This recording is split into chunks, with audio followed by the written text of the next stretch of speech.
नमस्कार भक्तजनों, audio Manoj sir की चैनल पर आप सभी भक्तजनों को स्वागत है। आज मैं पुनः आप लोगों के बीच एक रहस्यमय मंत्र लेकर आया हूं, जिस मंत्र को करने से अगर सुबह शाम अगर ये मंत्र जपते हैं तो जो निसंतान है, जिनको पुत्र नहीं है, तो ज़रूर इस मंत्र को जपने से पुत्र की प्राप्ति होता है। जो मैं गरुड़ पुराण से इस मंत्र को रहस्यमय मंत्र लेकर आया हूं भक्तजनों आप लोगों के बीच, तो ज़रूर इस मंत्र को सुने और अपने जीवन में चित्त मन से मंत्र को प्राप्ति करे और भजे, जरूर पुत्र की प्राप्ति होता है। तो आज मैं आप लोगों के बीच इस पुत्र प्राप्ति मंत्र लेकर आया हूँ। जरूर इस मंत्र को सुने और फुल वॉचिंग करें, ताकि इस वीडियो में हर पॉइंट पर कुछ न रहस्यमय बात छिपी है। और इस रहस्यमय बात अगर आपसे टल जाएंगे और आप इस रहस्यमय बात अगर नहीं आप सुन पाइएगा तो फिर इस वीडियो पर, इस चैनल पर आकर कोई फ़ायदा नहीं। तो ज़रूर अगर आप लोगों को मैं इस मंत्र लेकर आया हूँ तो विश्वास के साथ इस मंत्र अगर जपते हैं तो ज़रूर पुत्र की प्राप्ति होता है। और निसंतान वाले व्यक्ति तो निसंतान को संतान होता है। तो आज उत्तम संतान और पुत्र प्राप्ति का रहस्यमय बात इस ग्रंथ में है, जो गरुड़ पुराण से लिया गया है। और इस गरुड़ पुराण में जो भी भक्तगण अगर आप सुनते हैं तो आपका वैकुंठ और परम धर्म की प्राप्ति होता है। तो ज़रूर इस कथा को सुने और लाभ प्राप्त करें। तो जो भी हमारे इस चैनल पर पहली बार आए हैं तो प्लीज़ आपसे हाथ जोड़कर विनती है कि इस चैनल को like, subscribe, full watching, all over icon दबा दीजिएगा, ताकि इसी तरह मज़ेदार वीडियो आप लोग तक जल्दी पहुँचेंगे। ना देरी करते हुए भक्तजनों आपकी कथा पर आते हैं। गरुड़ पुराण से जाने पुत्र प्राप्ति के उपाय। इन कामों से यानी किन कामों से गुणवान, सत्यवान और चैत्यवान होता है पुत्र। तो गरुड़ पुराण के 15वें अध्याय में संतान प्राप्ति के उपाय के बारे में बताया गया है।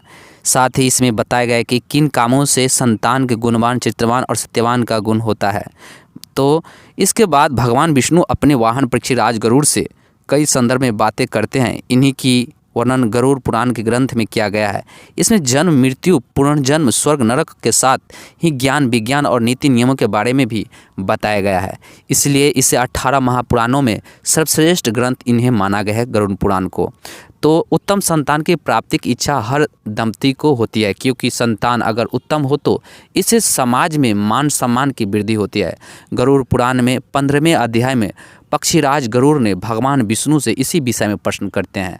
और गरुड़ के इस सवाल का जवाब देते हुए भगवान बोले, यह प्रश्न बहुत उत्तम है गरुड़ जी, और हर व्यक्ति को इसका ज्ञान जरूर होना चाहिए। और इसके बाद इन यानी कि किन कामों से यानी कि उत्तम संतान की प्राप्ति होता है, किन मंत्रों से। तो गरुड़ पुराण के अनुसार संतान प्राप्ति की कामना के दिन स्त्री और पुरुष दोनों को चित्त, प्रश्न और मन शुद्ध होना चाहिए, क्योंकि स्त्री और पुरुष का चित्त जैसा रहेगा वैसा ही चित्त संतान भी होगा। गरुड़ पुराण में भगवान विष्णु कहते हैं कि उत्तम संतान की प्राप्ति के लिए महिला के महामारी के दिन में उसके संपर्क में नहीं रहना है और नहीं रहना चाहिए। मान्यता है कि देवताओं द्वारा स्त्री को महामारी का श्राप भी दिया गया था, इसलिए इस दौरान स्त्री की आभा को अशुद्ध माना जाता है।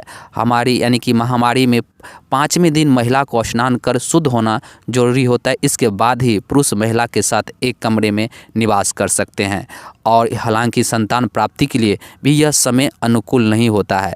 महामारी के 7 दिन पश्चात महिला देवताओं और पितरों की पूजा करने योग्य मानी जाती है। इसलिए उत्तम चरित्र या चरित्रवान संतान के लिए 7वें दिन के बाद ही गर्भधान या गर्भधान के लिए प्रयास करें।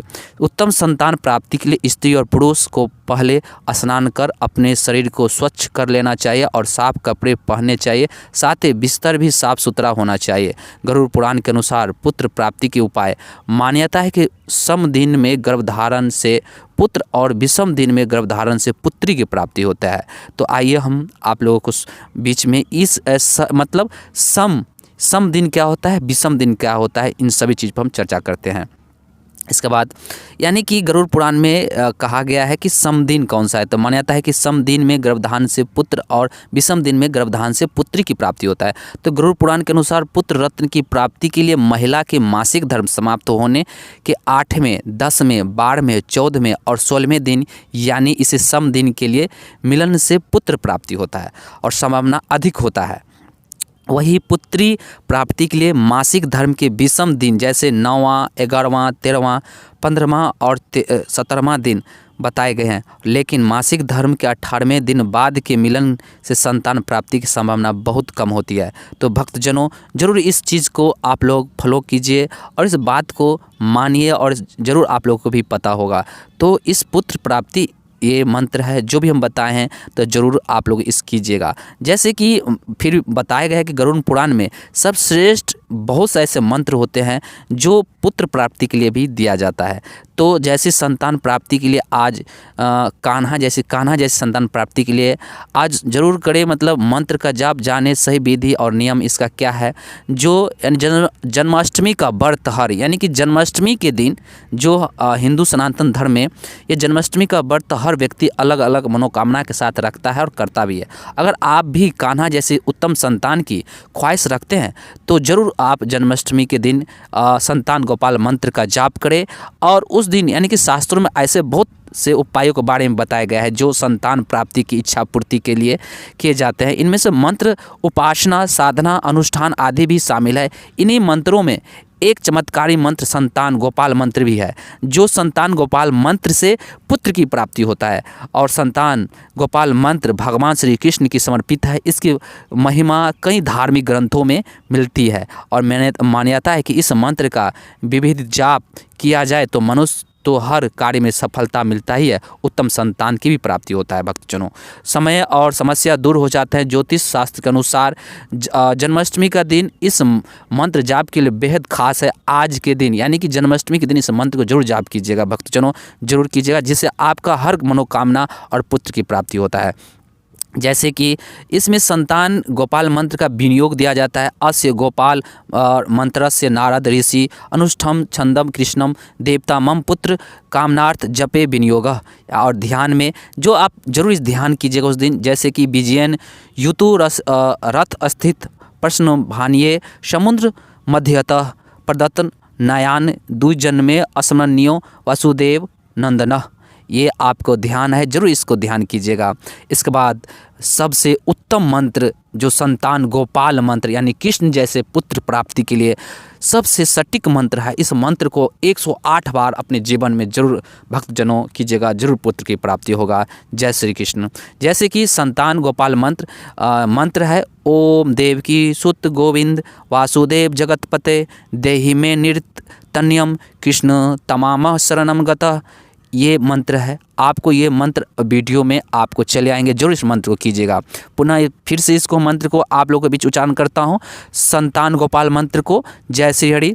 ओम देवकी सुत गोविंदम वासुदेव जगतपते देहि में तन्यम कृष्ण तमामहम शरणम गतः। ये आपको मंत्र है। इन नियमों के साथ यानी कि गोपाल मंत्र है जो ये नियमों के साथ जरूर इस मंत्र को जपे। ज्योतिष के अनुसार उत्तम संतान की प्राप्ति के लिए जन्माष्टमी के दिन करीब 1 लाख बार इस मंत्र को जाप किया जाता है। जैसे करने से यानी कि ऐसे करने से सिद्ध की प्राप्ति होती है। बता दें कि इस मंत्र का जाप रुद्राक्ष और स्फटिक तुलसी या फिर जीवा पोता की माला से किया जाता है। इस मंत्र का उच्चारण होने के बाद 10,000 मंत्रों के साथ हवन किया जाता है और ब्राह्मणों के अपनी श्रद्धा के अनुसार भोजन कराएं। और संतान गोपाल मंत्र की जाप विधि जन्माष्टमी के दिन स्नान आदि के बाद साफ वस्त्र धारण कर ले और श्री कृष्ण को स्नान कराने के बाद उनका श्रृंगार करें और मखान मिश्री का भोग लगाएं। फिर तुलसी का माला से संतान गोपाल मंत्र करीब 108 बार जाप करें। इसके बाद जन्माष्टमी के दिन स्नान आदि के बाद जो भी मंत्र आपको दिए जाते हैं 108 बार जपने के लिए, तो जरूर इस मंत्र को आप लोग कीजिएगा भक्तजनों। तो हिंदू धर्म में गायत्री जो इस मंत्र को गायत्री मंत्र से भी आप कर सकते हैं। और ये जो मंत्र आपको बताए हैं संतान गोपाल मंत्र, तो 108 बार जरूर आप कीजिएगा। नहीं अगर 1 लाख बार अगर इस मंत्र को आप नहीं जाप कर पाइएगा तो 10,000, अगर 10,000 नहीं तो 108 बार जरूर आप इस मंत्र को जपिएगा। ओम देव की सुत गोविंदम वासुदेव जगतपते देहि में तन्यम कृष्ण तमामहम शरणम गतः। इन नियमों के साथ करें संतान मंत्र का ये जाप, तो जरूर आपका पुत्र की प्राप्ति होगा भक्तजनों। तो आज इसी के साथ मैं अपने वाणी को यहीं पर विराम देता हूँ। जय श्री, आपका दिन सुमंगलमय हो।